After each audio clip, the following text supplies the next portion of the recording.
been to a place and not known about how things work, how people do certain things, or not understand what people are doing? If any of you have traveled to a different country, I can guess you probably have experienced these things. In my opinion, one of the worst feelings is being in a foreign place and not knowing anything about the culture or the way that people communicate and interact with each other. I am a student at Missouri Southern State University, and I have gathered research about the Turkish culture. I have read articles and researched the country of Turkey so I can be able to tell you about the culture, so if one day you decide to visit, hopefully you will know a little bit about the culture and not feel so lost. Today, I will talk about the culture of Turkey as pertaining to Turkish family life, Turkish religion, and Turkish cuisine. Now let's find out a little bit about the culture of Turkish family. Women are very protective of their kids.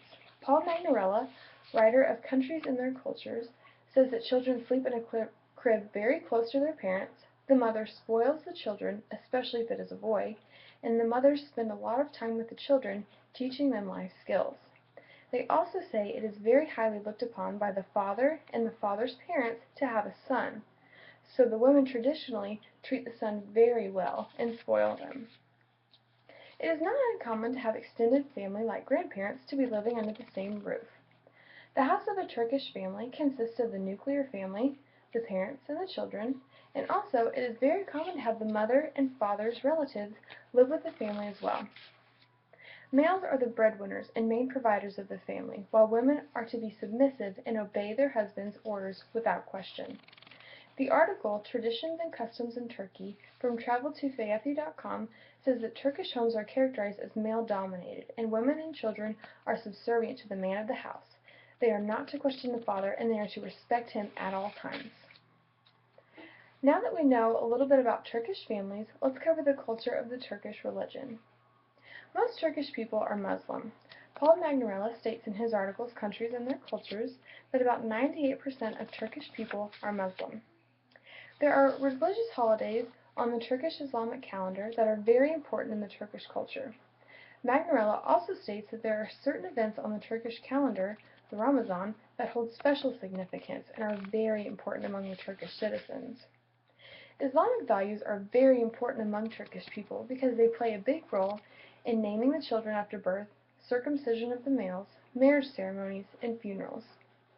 Now that you know a little bit about Turkish religion, finally, we will cover the culture of Turkish cuisine. Tea is very important in the Turkish culture. The Turkish Cultural Foundation said in an article titled The Story of Turkish Food, a Prologue, that a park without tea or coffee is inconceivable in Turkey, so there's a tea garden or tea house at every spot with a view.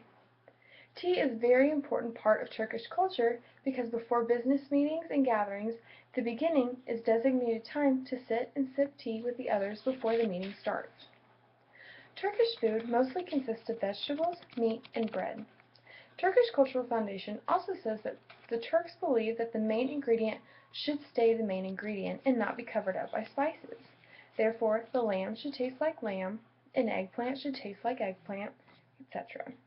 Also, most always with every meal, there is sourdough bread served.